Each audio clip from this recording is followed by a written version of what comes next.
Hello students, good morning. आप सभी लोग कैसे हैं, एक बार कमेंट बॉक्स में ज़रूर लिखकर बताना। और आज हम पढ़ने जा रहे हैं मर्चेंट ऑफ वेनिस में एक्ट थर्ड सीन 1। और इसके पीछे के एक्ट 1 और 2 ऑलरेडी मैंने अपलोड कर दिए हैं, उसके सारे सीन्स भी हैं।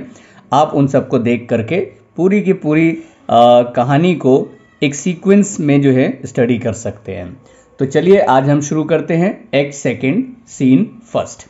और इसको आगे बढ़ाने से पहले मेरी एक छोटी सी आपसे अपील कि अगर वीडियो आपको पसंद आता है तो इसे लाइक ज़रूर कर दीजिएगा और अपने सभी ऐसे दोस्तों को जिनके सिलेबस में है उनको शेयर भी कर दीजिएगा।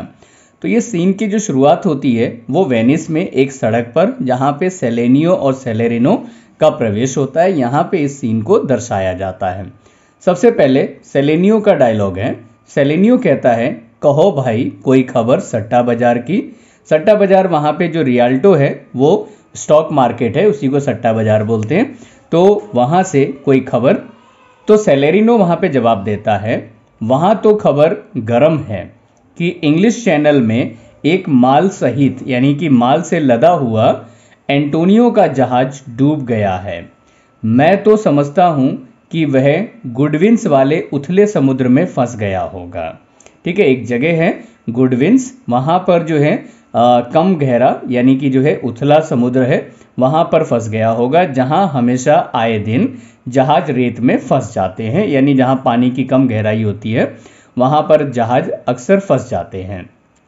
तो सेलेनियो कहता है, भगवान करे ये खबर वैसे ही गलत हो जैसे एक के बाद एक पति को खाकर, यानी कि ऐसी महिला जिसके कई पति मर चुके हों, तो एक के बाद एक पति को खाकर और तीसरे पति के मरने के बाद घड़ियाल के आंसू निकालकर जैसे कोई विधवा रोती है, उसी तरह ये खबर गलत हो। यानी एक प्रोवर्बियल फॉर्म में कहा गया है और कहने का मतलब ये है कि इसी तरह की कहावत की तरह ये खबर भी पूरी तरह से गलत हो, ऐसा जो है वो भगवान से विनती करता है। दुर्भाग्य है हमारा, मैं दावे से ये तो कह सकता हूँ कि इस अफवाह में कुछ तो सच्चाई जरूर है। बेचारा एंटोनियो, उसकी ख्याति के लिए क्या कहा जाए। यानी एंटोनियो के इस समय बुरे दिन चल रहे हैं। तो सेलेरिनो कहता है, अच्छा तुम अब चुप रहो। सेलेनियो कहता है, क्या कहते हो तुम? निश्चय ही एंटोनियो का जहाज तो गया काम से। इसके बाद सेलेरिनो कहता है, मैं तो प्रार्थना करता हूँ कि ये उसका आखिरी नुकसान हो। यानी ये तो दोनों मान रहे हैं कि नुकसान एंटोनियो का ही है, पर ये उसका आखिरी नुकसान हो, इसके बाद उसे और ऐसे कोई नुकसान ना हो। मैं भी शरीक हूँ तुम्हारी इस प्रार्थना में, शैतान बाज आए। ऐसा वो कब कह रहा है? जब वहाँ से सामने से देखता है शाइलोक आ रहा है। कहता है, शैतान बाज आए हमारी प्रार्थना से, क्योंकि वह देखो सामने से शाइलोक आ रहा है। इतने में इन दोनों के बीच में शाइलोक का प्रवेश होता है और यही कंटिन्यू डायलॉग चलता है। कहते हैं, कहो शाइलोक क्या खबर है? सौदागरों की कोई नई खबर? शाइलोक कहता है, अरे तुम जितना जानते हो मेरी बेटी के उड़ भागने के बारे में, उतना कोई और सौदागर क्या जानेगा। क्योंकि शाइलोक इस समय परेशान है, उसकी बेटी लोरेंजो के साथ भाग गई है। तो वो कहता है, जितना तुम जानते हो मेरी बेटी के भागने के बारे में, उतना कोई और नहीं जानता है। तो सेलेरिनो इस पर जो है तंज कसते हुए कहता है, बिल्कुल ठीक है, तुम बिल्कुल ठीक कह रहे हो। मुझे तो उस दर्जी का भी नाम मालूम है जिसके बनाए कपड़े पहनकर तुम्हारी बेटी भाग गई है। ठीक है, जैसे वो कहता है ना उड़ गई है, तो कहता है कि मुझे तो उस दर्जी का भी पता है जिसने तुम्हारी बेटी के ऐसे कुछ कपड़े बनाए हैं जिसमें पंख लगे थे और वो उन्हें पहनकर उड़ गई। इस तरह से तंज कसता है। सेलेरिनो कहता है, और मुझे विश्वास है कि शाइलोक जानता है कि जब पक्षियों के पर निकल आते हैं तो वे अपने घोंसलों को छोड़ जाते हैं। ठीक है, इसके बाद शाइलोक, क्योंकि वो बहुत ज़्यादा परेशान है और ये दोनों लोग उसकी परेशानी का आनंद ले रहे हैं। शाइलोक कहता है, सर्वनाश होगा उसका। ठीक, किसका सर्वनाश होगा? उसकी बेटी की बात कर रहा है यहाँ पर। सेलेरिनो कहता है, बिल्कुल होगा यदि शैतान इंसाफ करेगा तो। ठीक है, यानी कि इनके हिसाब से जेसिका ने कुछ गलत नहीं किया है और शाइलोक के हिसाब से वो जो भाग गई है उसके पिता को छोड़ करके, तो वो उसने गलत किया। ठीक है, तो सेलेरिनो कहता है, अगर तुम्हारे जैसा शैतान इंसाफ करने वाला होगा तो बिल्कुल उसका सर्वनाश होगा, अदरवाइज उसका कोई सर्वनाश वाली कोई बात ही नहीं है। शाइलॉक कहता है मेरा ही गोश्त, मेरा ही खून और मेरे ही खिलाफ। अच्छा, सेलेन्यो कहता है इस सड़े हुए मृतक शरीर को जो इस वृद्ध अवस्था को भी खराब करे बाहर निकाल फेंको। ठीक है, यानी आनंद ले रहे हैं। तो जैसे कहता है अपनी बेटी के लिए कि मेरा ही खून, मेरा ही गोश्त और मेरे ही खिलाफ है, तो सेलेनो कहता है तो फिर ऐसे वृद्ध अवस्था में ऐसे सड़े हुए मांस को बाहर निकालो। ठीक है, शाइलॉक कहता है मेरा मतलब है कि मेरी पुत्री, मेरा गोश्त और मेरा रक्त, इस तरह से समझाने की कोशिश करता है। तो सेलेनो जो है फिर उसके बाद उसी तरह से मजाक करते हुए कहता है तुम्हारे और जेसिका के खून में उतना ही अंतर है जितना कि काले आवनूस और हाथी दांत में। ठीक है, यानी कि एक किसी तरह से जो है कोयला और आइवरी के बीच में कंपैरिजन है, और एक कहता है जैसे लाल शराब और राइनिश यानी सफ़ेद शराब के बीच में जैसा अंतर होता है वैसे तुम में और जेसिका में अंतर है। मगर खैर ये बताओ, क्या एंटोनियो के नुकसान के बारे में कुछ सुना है तुमने कि समुद्र में उसका कोई जहाज फंस गया है? तो शाइलॉक ये जैसे ये सुनता है इस बारे में तो उसे अच्छा लगता है। कहता है ये बात तो मेरे लिए भी और भी खतरनाक है। तो कहता है उसका दिवालिया होना तो तय है, ब्याज खाना हराम समझता था ना, अब वह बाजार यानी रियल्टो में क्या खाकर मुंह दिखाएगा? क्या ही सज धज कर बाजार में आकर अपने आप को प्रस्तुत करेगा? दर दर का भिखारी हो जाएगा वो ऐसी स्थिति में।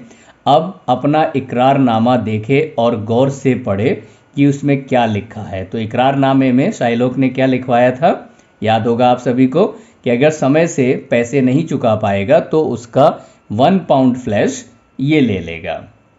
तो कहता है इकरारनामा बताएगा उसे अब कि कौन ब्याजखोर है। अब उसका ईसाई धर्म बताएगा कि इकरारनामा क्या है और ब्याजखोरी क्या है। इसके बाद सेलेनो कहता है भाई मैं इतना निश्चित रूप से जानता हूँ कि यदि वह तुम्हारा पैसा वापस ना कर सका तो तुम उसका मांस नहीं मांगोगे, ये तो बेकार की वस्तु है ना, क्योंकि इंसान का मांस तो कोई खाता भी नहीं है, तो ये तो बेकार की वस्तु है, तुमने बस ऐसे ही लिखवा लिया होगा। तो उस समय तो स्टोरी के हिसाब से हमें लगता है कि हाँ सही बात है, लेकिन अब शाइलॉक क्योंकि उसकी बेटी भाग चुकी है तो उसका इरादा बदल चुका है, उसे बदला लेना है एंटोनियो से। तो कहता है कि उसके मांस से मैं मछली फंसाऊंगा, यानी कुछ भी ना कर पाऊँ वो काम करूंगा, लेकिन मुझे उसका मांस चाहिए ही चाहिए है। तो कहता है उसके मांस से मैं मछली फंसाऊंगा कांटे में लगाकर, और कुछ नहीं तो मेरा बदला तो पूरा होगा ही। उसने मुझे अपमानित ही नहीं बल्कि मेरे लाखों के नफ़े को घाटा दिया था, यानी घटा दिया था। कहने का मतलब है उसके बिजनेस में उसकी वजह से उसको काफ़ी नुकसान हुआ था। मेरे नुकसान पर वह हंसता था, मेरी जाति को कोसता था। ठीक है, यहाँ पे एंटोनियो ने जो जो उसके साथ अलग अलग समय पर दुर्व्यवहार किया था उसका जिक्र करता है। मेरे सौदों में टांग अड़ाता था और मेरे मित्रों को भिड़ाया करता था और दुश्मनों को भड़काया करता था। सब किस लिए? क्योंकि मैं यहूदी हूँ, इसलिए। क्या यहूदी की आंख नहीं होती? अब यहाँ पर जो है बड़ा ही इमोशनल बातें करता है शाइलॉक, और जो यहाँ पे डिस्क्रिमिनेशन है, भेदभाव है जो क्रिश्चियन यहूदियों के साथ किया करते थे उसका जिक्र करता है। तो कहते हैं क्या यहूदी के आंख नहीं होते, हाथ नहीं होते, तन बदन नहीं होते, कदकाठी नहीं होती? क्या यहूदी क्रिश्चियन से किस मामले में अलग है? क्या समझ नहीं होती है? क्या उनकी अपनी भावनाएं नहीं होती है? वही खाना पीना, वही चोट चपेट जो ईसाई खाते हैं वही यहूदी खाते हैं, वही बीमारियां जो ईसाइयों को होती है वही यहूदियों को होती है। हारी वैसा ही इलाज जैसा ईसाई लेते हैं वैसा ही यहूदी लेते हैं, वैसी ही गर्मी सर्दी उसे भी लगती है जैसे कि किसी एक ईसाई को लगती है। तुम हमारे ऊपर वार करो, फिर कहता तुम हमारे ऊपर वार करो, क्या हमारे खून नहीं निकलेगा? तुम हमें गुदगुदाओ तो क्या हमें हंसी नहीं आएगी? और तुम हमारे साथ बुरा व्यवहार करो, हमें क्रोध नहीं आएगा। यहाँ से जो है वो कहता है, समझाने की कोशिश करता है, तो क्या हमें क्रोध नहीं आएगा? यदि हम में और तुम में कोई अंतर नहीं तो ऐसा व्यवहार क्यों? यदि ईसाई किसी यहूदी को सताए तो ठीक, ऐसा हो सकता है क्या? जब तुम किसी यहूदी को सताते हो तो ठीक, और यदि यहूदी ऐसा करे तो तुम कहते हो कि वो बदला ले रहा है। ये कहाँ की एक तरफा बात है? और ऐसा तुम क्यों कहते हो? अब तुम्ही लोगों ने जो मुझे सिखाया है मैं तुम लोगों के साथ वही करूँगा। अब मैं पक्का हो गया हूँ उस मामले में, जैसा इकरारनामे में लिखा है, अपना सब कुछ वसूल कर लूँगा। ठीक है, इतने में जो है एक सेवक की एंट्री होती है और सेवक कहता है सेलेरिनो और सेलेनियो से कि श्रीमान स्वामी एंटोनियो अपने घर पर आप दोनों को बुला रहे हैं। ठीक है, इसके बाद जो है सेलेरिनो कहता है हम उन्हीं की तलाश में मारे मारे फिर रहे हैं, यानी हम भी उन्हीं को ढूंढ रहे हैं। तो सेलेनियो कहता है लो एक और यहूदी आया, बस 3 तिकड़ी में एक और शैतान की कमी है, एक और आ जाएगा तो 3 की तिकड़ी बन जाएगी। ठीक है, और तीसरा जो है मीन्स दूसरा जो यहूदी कौन आ रहा है, वो आ रहा है ट्यूबल। ठीक है, इतना बोलने के बाद में जो है ये दोनों लोग यहाँ से चले जाते हैं सेवक के साथ। तो सेलेनियो और सेलेरिनो और सेवक यहाँ से चले जाते हैं। ट्यूबल का प्रवेश होता है। अब सीन के अंदर शाइलॉक है और ट्यूबल है। ठीक है, तो शाइलॉक कहता है कहो भाई ट्यूबल, जेनुआ की कोई खबर है क्या? मेरी पुत्री का कुछ पता चला? अब यहाँ पे ट्यूबल जो है एक बार ऐसी खबर सुनाता है शाइलॉक को जिससे शाइलॉक को तकलीफ होती है, और वहीं साथ साथ एक बार ऐसी खबर सुनाता है जिससे शाइलॉक को खुशी होती है। ठीक है, तो इस तरह का यहाँ पर कुछ दृश्य दिखाया जा रहा है। तो ट्यूबल कहता है जहाँ जहाँ खबर लगी सब जगह हो आया हूँ मगर कुछ पता नहीं चला।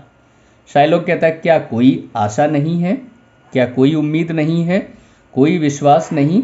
मेरा हीरो यहाँ मेरा हीरा, ठीक है, मेरा हीरा गायब है जिसे मैंने फ्रैंकफर्ट में 2000 ड्यूकेट में खरीदा था। अब मालूम पड़ता है कि ईसाइयों का शाप, अब तक मैं कुछ और सोचता था लेकिन अब जो है मेरे बुरे दिन आ गए हैं। 2000 का ड्यूकेट यह तो यहूदियों पर फल रहा है, अब तक नुकसान और उसके अलावा हीरे जवाहरात और हैं, यानी कि उसे जो है यहाँ पर एक बड़ा सा नुकसान हो रहा है, वो इस बारे में जिक्र करता है। कम से कम लड़की की लाश ही मिल जाती, यानी कोई भी पिता जो है ऐसी स्थिति में परेशान होकर के ऐसा ही कहता है और कई तो कर भी देते हैं।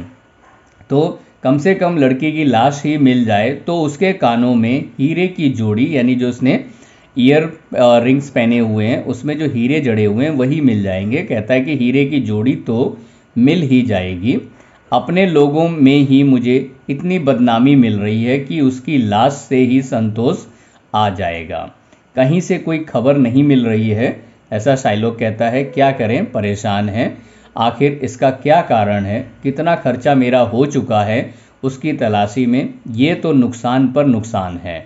लुटेरे बहुत कुछ ले उड़े हैं, अब उनकी तलाश में और लुट रहा हूँ। यानी एक तो जो है पहले से मेरा काफ़ी नुकसान हो चुका है, अब उस नुकसान की तलाशी करने में और जो मुझे पैसा खर्च करना पड़ रहा है तो वो भी तो मेरा ही नुकसान हो रहा है, कुछ मतलब नहीं निकल रहा, सारी मुसीबतों का पहाड़ मेरे ही ऊपर टूट पड़ा है।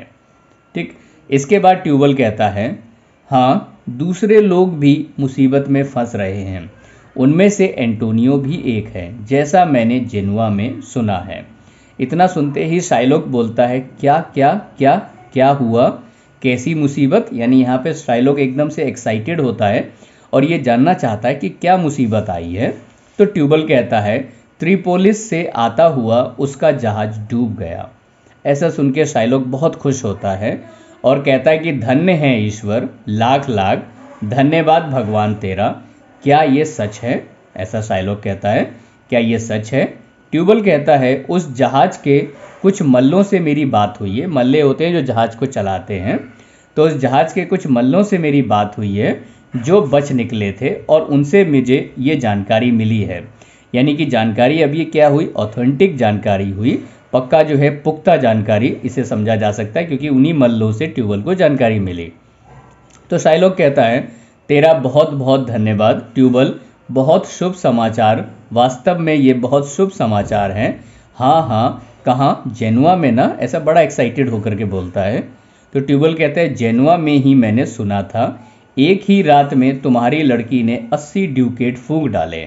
अब यहाँ पे जो है फिर शाइलॉक के लिए बुरी खबर है कि जेनुआ में मैंने ये भी सुना था कि तुम्हारी बेटी ने किसी जगह पे रुकने के लिए एक रात के लिए 80 ड्यूकेट खर्च कर दिए। शाइलॉक कहता है मेरी छाती में जैसे किसी ने कटार घोंप दी हो, मेरा सोना तो लुट गया 80 ड्यूकेट एक बार में, ऐसा बोलता है 80 ड्यूकेट एक बार में, 80 ड्यूकेट। वो बड़ा इससे जो है डिस्टर्ब होता है कि 80 ड्यूकेट मेरी बेटी ने एक बार में खर्च कर दिए। ट्यूबल कहता है वेनिस तक तो मेरे साथ एंटोनियो के कितने ही कर्जदार थे जो कह रहे थे कि एंटोनियो का दिवालिया हो जाएगा। ठीक है, एंटोनियो का दिवालिया का मतलब है बैंकरप्ट हो जाएगा, उसके पास कुछ पैसे नहीं बचेंगे, वो बर्बाद हो जाएगा। शाइलोक ये सुनकर फिर खुश होता है और कहता है ये सुनकर मुझे बहुत खुशी हुई, अब मैं उसका हुलिया बिगाड़ूंगा, उसका हाल बेहाल कर दूंगा। ये बहुत खुशी का समाचार है जो तुमने मुझे दिया। फिर ट्यूबल दूसरी खबर सुनाता है, उन सौदागरों में एक के पास एक अंगूठी थी जो एक बंदर के खरीदने में तुम्हारी लड़की ने उसे दे दी थी। फिर शाइलोक जो है परेशान। ठीक है, तो शाइलोक कहता है सर्वनाश हो उस लड़की का। ट्यूबल तुम बार बार उसका नाम लेकर मुझे और सता रहे हो। उस अंगूठी में जो नीलम जड़ा था, मेरी सगाई पर मेरी पत्नी ली ने मुझे उसे भेंट में दिया था। सैकड़ों बंदरों की कीमत पर भी मैं उस अंगूठी को किसी को नहीं देता, लेकिन मेरी उस बेटी ने वो अंगूठी एक बंदर के लिए दे दी। ट्यूबल कहता है जो भी हो एंटोनियो तो बर्बाद हो गया। इसके बाद फिर एक बार जो है शाइलोक खुश हो जाता है और शाइलोक कहता है यह सच है, बिल्कुल सच है। जाओ ट्यूबल, किसी पुलिस अफसर के पास जाओ, इसमें जैसे लिखा है उससे पटा लाओ, यानी उसके पास जाओ जो 15 दिन तक हमारे साथ रहे। इकरारनामे की शर्तों के अनुसार अब मैं एंटोनियो का कलेजा ले लूँगा। ठीक है, 1 पाउंड जो है फ्लैश उसका ले लूँगा। बस एक बार वेनिस से उसकी छुट्टी और फिर व्यापार के वारे न्यारे होंगे मेरे। जाओ ट्यूबल, मुझसे मंदिर में मिलना, भूल ना जाना, वहाँ पर मुझसे ज़रूर मिलना। इसके बाद जो है ये जाते हैं और यहाँ पे जो है ये सीन हमारा ओवर हो जाता है। ठीक है, इस तरह से जो है हमने आज एक्ट 3 का सीन 1 कंप्लीट कर लिया है और एक्ट 3 में सीन 2 आपको बहुत जल्द मिलेगा। बस आप पूरा वीडियो लगातार देखते रहें और अपने सभी दोस्तों में शेयर करते रहें। इस तरह से एक बार में आपको पूरा प्ले समझ में आएगा और उसके बाद आप अपने आंसर्स बड़ी आसानी से फ्रेम आउट कर सकते हैं। So thank you very much for watching this video.